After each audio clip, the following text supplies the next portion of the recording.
तो आज ना हम इंडियन मार्केट की 3 बहुत ही जरूरी और दिलचस्प कहानियों को समझने की कोशिश करेंगे। पहली, क्या एआई सच में भारत के आईटी सेक्टर को खत्म कर सकता है? दूसरी, हमारे घरेलू निवेशक अचानक इतने चुप क्यों हो गए हैं? और तीसरी, म्यूचुअल फंड के नियमों में ऐसा क्या बदल रहा है जिसका सीधा असर हम सब पर पड़ेगा? चलिए एक एक करके इन्हें समझते हैं। तो आज हम सबसे पहले एआई वाली उस रिपोर्ट की बात करेंगे जिसने सबको चौंका दिया है। फिर हम ये देखेंगे कि हमारे अपने निवेशक क्यों बाजार से थोड़ा दूर हो रहे हैं। और आखिर में म्यूचुअल फंड के नए नियमों को समझेंगे जो सीधे हमारी इन्वेस्टमेंट से जुड़े हैं। तो हमारी पहली कहानी सीधे भारत के टेक हब से आ रही है, जहां एक रिपोर्ट ने, आप कह सकते हैं, पूरे अरबों खरबों डॉलर के उद्योग में एक तरह की खलबली मचा दी है। और सवाल यही है, ये सिर्फ कोई हेडलाइन नहीं है, बल्कि एक वायरल रिपोर्ट का सार है जिसने इन्वेस्टर्स से लेकर कर्मचारियों तक सबकी नींद उड़ा रखी है। सिट्रनी रिसर्च नाम की एक फर्म की ये रिपोर्ट भविष्य की कोई बहुत अच्छी तस्वीर तो नहीं दिखा रही है। मतलब ये एक ऐसी दुनिया की बात करती है जहां भारत का जो आईटी इंजन है वो इतना स्लो हो जाए कि उसे आईएमएफ से मदद लेनी पड़े।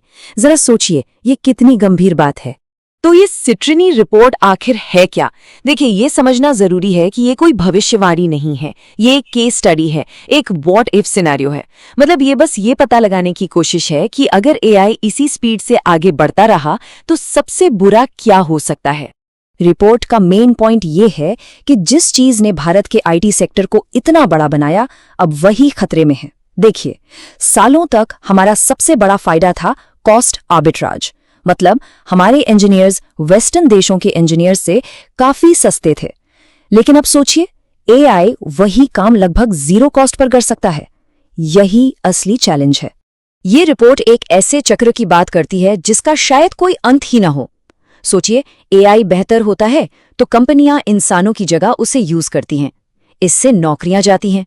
लोगों के पास पैसा कम होता है तो वो खर्च कम करते हैं। मार्केट में डिमांड घटती है तो कंपनियां और पैसा बचाने के लिए और ज्यादा एआई का इस्तेमाल करती हैं। ये एक लूप बन सकता है जो खुद ब खुद चलता रहे। लेकिन रघुराम राजन जैसे बड़े अर्थशास्त्री इससे सहमत नहीं हैं। उनका कहना है कि ये रिपोर्ट ये मानकर चल रही है कि बड़ी बड़ी कंपनियां बदल नहीं सकती, जो कि सच नहीं है। इसे लंप ऑफ लेबर फैलेसी कहते हैं, जो ये मानती है कि अर्थव्यवस्था में नौकरियां फिक्स्ड हैं। जबकि असलियत यह है कि जब टेक्नोलॉजी से एक तरह की नौकरियां जाती हैं तो हमेशा नई तरह की नौकरियां बनती भी हैं। और असल में खतरा अब अवसर में बदल रहा है। भारत की बड़ी आईटी कंपनियां सिर्फ डिफेंसिव मोड में नहीं है, बल्कि वो पूरी ताकत से एआई से पैसा बना रही हैं। वे अपने क्लाइंट्स को ऑटोमेशन और डेटा एनालिसिस जैसी एआई पावर्ड सर्विसेज बेच रही हैं। और ये सिर्फ बातें नहीं हैं, आंकड़े भी यही गवाही दे रहे हैं। टीसीएस पहले से ही एआई से हर साल करीब $1.8 बिलियन कमा रही है।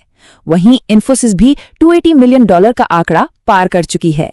तो ये साफ दिखाता है कि खेल बदल रहा है और भारतीय कंपनियां इसमें पीछे नहीं हैं।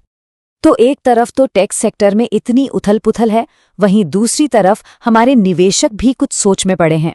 चलिए देखते हैं कि बाजार की रीढ़ की हड्डी माने जाने वाले घरेलू निवेशक अचानक इतना सुस्त क्यों पड़ गए हैं। हमारे देश के जो बड़े इंस्टीट्यूशनल इन्वेस्टर्स हैं, जैसे म्यूचुअल फंड और बीमा कंपनियां, जो मार्केट को एक तरह से सपोर्ट देते हैं, उन्होंने अचानक से खरीदारी बहुत कम कर दी है। जो हर महीने औसतन 74,000 करोड़ रुपए का निवेश कर रहे थे, उन्होंने फरवरी में सिर्फ 2130 करोड़ रुपए लगाए। ये पिछले कई महीनों में सबसे कम है। तो सवाल ये है कि ऐसा हो क्यों रहा है? ऐसा लगता है कि निवेशक अब थोड़ा थक गए हैं और मार्केट के उतार चढ़ाव से सतर्क हो गए हैं।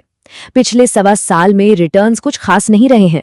खासकर छोटी कंपनियों के शेयरों में जो लगभग 15% तक की गिरावट आई है, उसने सबको सोचने पर मजबूर कर दिया है। लेकिन इसका मतलब ये नहीं कि पैसा बाजार से बाहर चला गया है। नहीं, ये बस अपनी जगह बदल रहा है।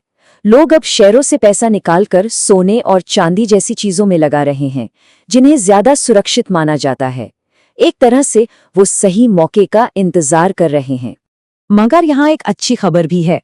जहां हमारे देश के निवेशक थोड़ा रुके हुए हैं, वहीं विदेशी निवेशक जो महीनों से अपना पैसा निकाल रहे थे, अब वापस आते दिख रहे हैं।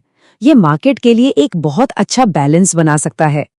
अच्छा, तो निवेशकों के इसी बदलते मूड और मार्केट के माहौल के बीच रेगुलेटर सेबी ने भी एक बड़ा कदम उठाया है। ये एक ऐसा बदलाव है जो सीधे सीधे हम सबके म्यूचुअल फंड इन्वेस्टमेंट्स पर गहरा असर डालेगा। सेबी ने ये बदलाव इसलिए किए हैं ताकि फंड हाउसेस हमें रिटायरमेंट प्लान या चिल्ड्रन प्लान जैसे फैंसी नामों से गुमराह न कर सकें। अब नियम ज्यादा सीधे और सरल होंगे ताकि हमारा पैसा सुरक्षित रहे और हमें साफ साफ पता हो कि हम कहाँ इन्वेस्ट कर रहे हैं। अब ये जो नए लाइफ साइकिल फंड्स हैं, इनका सीधा सा मतलब है कि अब फंड खुद ब खुद आपके रिस्क को मैनेज करेंगे। जैसे जैसे आपका गोल नजदीक आएगा, ये फंड ज्यादा रिस्क वाली इक्विटी से पैसा निकालकर कम रिस्क वाले डेट में अपने आप डाल देंगे। इससे आपको बार बार बाजार देखकर घबराने की जरूरत नहीं पड़ेगी। और एक और बड़ा नियम है ओवरलैप का। मान लीजिए आपने एक इलेक्ट्रिक व्हीकल फंड खरीदा और एक इंफ्रास्ट्रक्चर फंड खरीदा, ये सोचकर कि आपका पैसा दो अलग अलग जगह लगा है। ये नया नियम पक्का करेगा कि दोनों फंड में 50% से ज्यादा एक जैसे शेयर न हो, ताकि जब आप दो थीम खरीदें तो आपको वाकई में दो अलग अलग पोर्टफोलियो मिले। तो इन तीन कहानियों को, एआई का ये तूफान, निवेशकों की ये चुप्पी और नियमों का ये बदलाव, इन सबको मिलाकर देखें तो हमें क्या सबक मिलता है? तो देखिए, सबक साफ है। एआई एक ही सिक्के के दो पहलू हैं, खतरा भी है और बहुत बड़ा मौका भी। निवेशक अभी सतर्क हैं, लेकिन बाजार में विदेशी पैसों से एक संतुलन बन रहा है और नियम सख्त हो रहे हैं ताकि हमारा भरोसा बना रहे। चाहे वो टेक्नोलॉजी हो, निवेश हो या फिर नियम, एक बात साफ है, बदलाव ही एकमात्र सच है और हमें इसके साथ चलना सीखना होगा। तो आखिर में सवाल यही है, इस लगातार बदलते बाजार में क्या हमारी इन्वेस्टमेंट स्ट्रैटेजी सिर्फ बचने के लिए बनी है या फिर इस बदलाव का फायदा उठाकर आगे बढ़ने के लिए? ये सोचने वाली बात है।